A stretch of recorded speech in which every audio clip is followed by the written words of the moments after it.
Hello everyone, this is मंच मोंगिया। आज हम करेंगे class 9 subject maths chapter first number systems exercise 1.6। इसमें हम करेंगे laws of exponents for real numbers.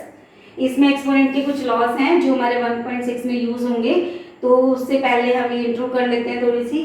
ठीक है, let a is greater than 0, b is a real number. A क्या है हमारा, 0 से बड़ा है और ये एक रियल नंबर है। इसमें जो एक्सपोनेंट्स हैं m और n वो क्या है, इंटीजर्स हैं। तो फर्स्ट हमारा लॉ होता है a raise to the power m into a raise to the power n।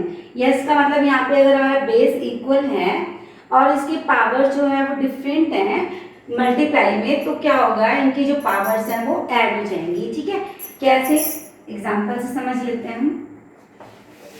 अब मान लो 2 की power 3 into 2 raise to the power 4। ठीक है, 2 raise to the power 3 into 2 raise to the power 4, तो हमारी क्या आ जाएगी, 2 raise to the power 3 plus 4, it means 2 raise to the power 7। ठीक है, बेस कोई भी हो सकता है। इसके बाद सेकेंड रूल है कि अगर हमारा बेस सेम है, डिवाइड हो रहा है, तो पावर्स क्या हो जाती है हमारी, माइनस हो जाती है। इसको भी हम एग्जाम्पल से देख लेते हैं। 3 raise to the power 5 divide by 3 raise to the power 2। अब यहाँ पे बेस सेम है 3 3। ठीक है, अब डिवाइड हो रहा है तो पावर्स क्या हो जाएंगी इसकी, माइनस 5 माइनस 2, तो आंसर हमारा आ गया 3 रेज टू द पावर 3। ठीक है, इसके बाद नेक्स्ट है a raise to the power m, अब ब्रैकेट उसके बाद n, मतलब पावर के ऊपर अगर पावर है तो ये पावर्स क्या हो जाती हैं, मल्टीप्लाई हो जाती हैं। देखिए, अब मान लो यहाँ पे हमने लिया 4 रेज टू द पावर 2, अब ब्रैकेट के बाहर एक पावर और है हमारी, कुछ भी ले लो 3 4। ठीक है, तो यहाँ पे क्या हो जाएगा, 4 raise to the power 2 into 3। अगर पावर के ऊपर पावर है तो वो पावर्स मल्टीप्लाई हो जाएंगी और हमारा आंसर क्या आ जाएगा, 4 रेज टू द पावर 3 2 जा 6। ठीक है, पावर्स मल्टीप्लाई होगी। इसके बाद नेक्स्ट आता है हमारा, अब यहाँ पे बेस सेम नहीं है, मल्टीप्लाई हो रहा है और पावर अगर हमारी सेम है तो क्या होगा, बेस मल्टीप्लाई हो जाएंगे और पावर बाहर आ जाएगी। कैसे, 2 की पावर 3 इंटू 3 की पावर 3। अब यहाँ पे बेस सेम नहीं है बट पावर सेम है 3 3, तो हम इसमें क्या करेंगे, 2 इंटू 3, बेस को मल्टीप्लाई कर देंगे और पावर जो है वो बाहर आ जाएगी, तो क्या आ जाएगा यहाँ पे 6 रेज टू द पावर 3। इसके बाद नेक्स्ट है कि अगर हमारा कोई भी नंबर जिसकी पावर 0 हो उसका आंसर कितना आ जाता है, 1 आ जाता है। कोई भी नंबर हो 2 3 5 जिसकी पावर 0 हो उसका आंसर 1 आता है। बट अगर 0 की पावर 0 है तो इसका आंसर 1 नहीं आएगा। ठीक है, ये एक्सेप्शनल केस है। तो any non zero number whose power is 0, ठीक है, कोई भी नंबर 0 को छोड़ के जिसकी पावर 0 हो उसका आंसर 1 आ जाता है। अब इसको देखो, a raise to the power minus n, जिसकी पावर में माइनस हो, इसके माइनस हटाने के लिए हम क्या करते हैं, 1 by a raise to the power n। अब हम n को क्या लिख, माइनस n को क्या लिख सकते हैं, 0 माइनस n। माइनस कब करते हैं, जब हमारा बेस डिवाइड हो रहा हो, मीन्स a की power 0 upon a raise to the power n। a की पावर 0 का मतलब क्या होगा, यहाँ पे 1। ठीक है, और ये आ गया हमारा a raise to the power n। इसी तरह से एग्जांपल ले लेते हैं, 2 raise to the power minus 1 है। ठीक है, इसका आंसर कितना आएगा, 1/2। ये 1/2 कैसे आ गया, दोबारा देख लो। -1 क्या लिख सकते हैं यहाँ पे, 0 - 1 लिख सकते हैं ना, 2 की पावर -1 को। अब इसको हम माइनस पावर कब होती है, जब ये बेस, ये देखो ये था ना हमारा फॉर्मूला, इसको हमने क्या लिखा था, a raise to the power m-n। ठीक है, m-n का मतलब बेस सेम है, डिवाइड हो रहा है, इसका मतलब 2 raise to the power 0 upon 2 raise to the power 1, तभी हम इसको माइनस करेंगे ना। और 2 की पावर 0 का मतलब क्या है, 1, और 2 की पावर 1 मीन्स 2, तो 2 इनवर्स हमारा आंसर कितना आ गया, 1/2। 3 इनवर्स हो तो हमारा आंसर कितना आ जाएगा, 1/3। ठीक है, अगर यहाँ पे -1 की जगह पे अगर यहाँ पे पावर कुछ भी हो, मान लो 3 रेज टू द पावर -4 है, तो ये क्या आ जाएगा, 1/3 रेज टू द पावर 4। ठीक है, अब यहाँ पे अगर nth रूट वाले क्वेश्चन आ जाए या स्क्वायर रूट्स वाले क्वेश्चन आ जाए, जैसे nth रूट ऑफ a, तो हम इसको क्या लिख सकते हैं, a raise to the power 1/n। देखो अगर यहाँ पे स्क्वायर रूट a है, यहाँ पे कोई भी 1 2 3 4 कुछ नहीं लिखा, यहाँ पे कोई नंबर नहीं है, सिर्फ ओनली स्क्वायर रूट लिखा है, तो इसको हम क्या ले लेते हैं, a raise to the power 1/2। ठीक है, अगर यहाँ पे लिखो क्यूब रूट ऑफ a, अब यहाँ पे 3 आ गया ना, देखो जब कुछ भी नहीं है स्क्वायर रूट में तो 1/2 आ गई पावर। अगर यहाँ 3 लिखा है इसका मतलब क्या है, a raise to the power 1/3। ठीक है, अगर यहाँ 4 लिखा है तो a raise to the power 1/4, 5 लिखा है तो 1/5, 6 लिखा है तो 1/6, n लिखा है तो nth root of a 1/n लिख देंगे हम इसमें। ठीक है, अब इसमें एक और क्वेश्चन आता है कि यदि a की पावर m/n है तो हम इसको कैसे लिख सकते हैं।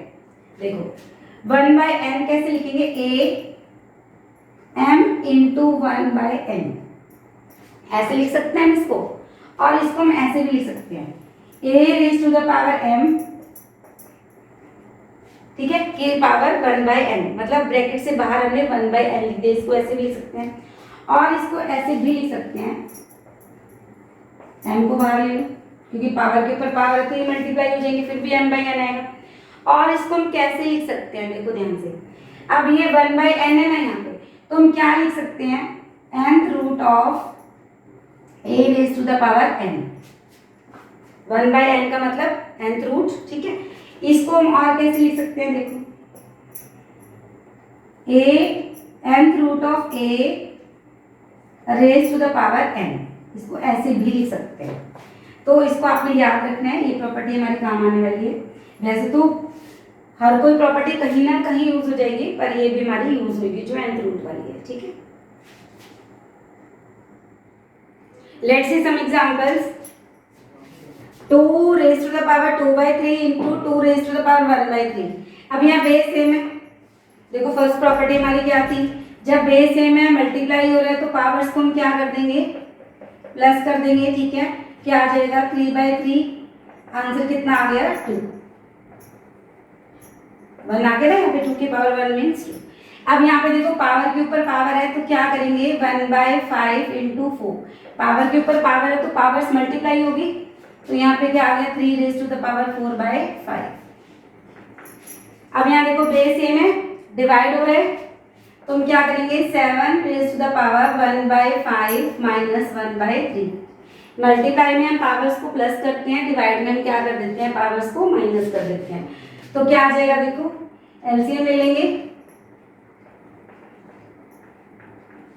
7 raise to the power minus 2/15। अगर इसका हमें माइनस हटाना है तो हम क्या करेंगे 1/7, बेस का रेसिप्रोकल कर देते हैं, पावर हट जाती है। ठीक है, पावर में से माइनस हट जाता है। इसके बाद देखो यहाँ पे पावर सेम है, बेस सेम नहीं है, तो हम क्या करेंगे 13 into 17 raise to the power 1/5। 17 को 13 से मल्टीप्लाई कर लेते हैं, 221 raise to the power 1/5। Let's start exercise 1.6 question number first, find. ठीक है, 64 रेज टू द पावर 1/2। यहाँ पे हमें क्या करने हैं, 64 के प्राइम फैक्टर्स करने हैं। प्राइम फैक्टर्स करेंगे 64 के तो कैसे होंगे, 2 से डिवाइड हो जाएगा, 2 3 जा 6, 2 2 जा 4, तो इसको 2 पे करते जाएंगे, 2 8 जा 16। अब ये 2 की पावर कितनी आ गई, 1 2 3 4 5 6, 2 की पावर 6 आ गई, तो 64 को हम क्या लिख सकते हैं, 2 रेज टू द पावर 6। अब इसके ऊपर पावर कितनी है 1/2, तो यहाँ पे पावर के ऊपर पावर है तो क्या हो जाएगा 2 raise to the power 6 into 1/2। Answer आ गया 2 रेज टू द पावर 3। इसको हम 8 भी लिख सकते हैं क्योंकि 2 की पावर 3 है, मीन्स इसको 3 टाइम्स मल्टीप्लाई करेंगे तो हमारा आंसर कितना आ जाएगा 8। अब यहाँ देखो 32 रेज टू द पावर 1/2, तो आपको अपनी कैलकुलेशन फास्ट करने के लिए आप 20 तक तो टेबल आपको आने चाहिए, ठीक है। अब आप 8th क्लास में नहीं हो, अब आप 9th क्लास में हो, सीनियर क्लास में हो, तो 20 तक अगर आपको टेबल आते हैं, ठीक है, 1 to 20 तक अगर आपको स्क्वायर्स आते हैं, 1 to 10 तक आप क्यूब्स लर्न कर लो, और जो 2 की पावर 10 तक 2 की पावर 10 तक आप याद कर लो, तो आपकी कैलकुलेशन काफ़ी फास्ट हो जाएगी, ठीक है। अब 2 की पावर 5 क्या होता है? 32। देखो अगर हम 32 की फैक्टर्स बनाएं, प्राइम फैक्टर्स 2 से करते जाएंगे, तो 4 जा 8, 2 2 जा 4, 1 2 3 4 5, तो 2 की पावर कितनी आ गई? 5। इसकी पावर 1/2 है, तो आंसर कितना आ गया? 2 रेज टू द पावर 5/2, ठीक है, ये हमारा आंसर आ गया। अब यहाँ 125 रेज टू द पावर 1/5 है, अगर हम 125 के फैक्टर्स बनाएं तो क्या बनेंगे? 5 रेज टू द पावर 3, ठीक है। सीधा नहीं आते तो आप 125 के फैक्टर्स बना लें, 5 से डिवाइड कर लो, तो कितनी बार आ गया? 5 3 टाइम्स, तो इसका आंसर कितना आ जाएगा? 5 रेज टू द पावर 3/5, ये हमारा answer. Let's see second part. वो पिछले आपके एग्जांपल्स हो गए, एक्स्ट्रा क्वेश्चंस हो गए, ये बुक वाले क्वेश्चंस हैं।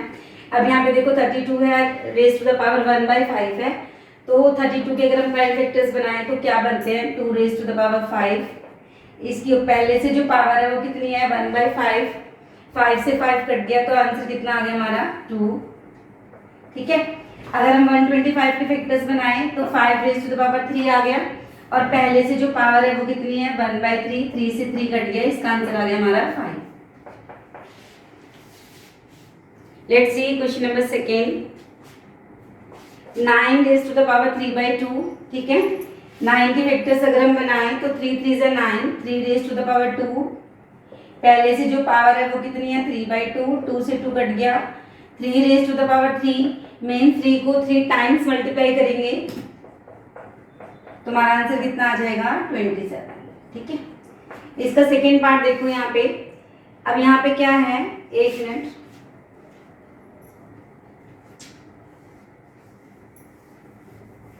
यहाँ लिख लेते हैं आपका 27, ठीक है, ये आंसर आ गया।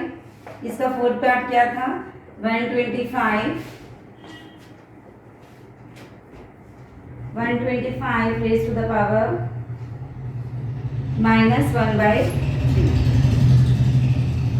अच्छा, इसका सेकेंड पार्ट है 32 रेज टू द पावर 2/5। 32 के फैक्टर्स बनाएं तो क्या बनते हैं? 2 रेज टू द पावर 5, पहले से जो पावर है वो कितनी है? 2/5, 5 से 5 कट गया, 2 raise to the power 2 means 2 2 जा 4, आंसर आ गया।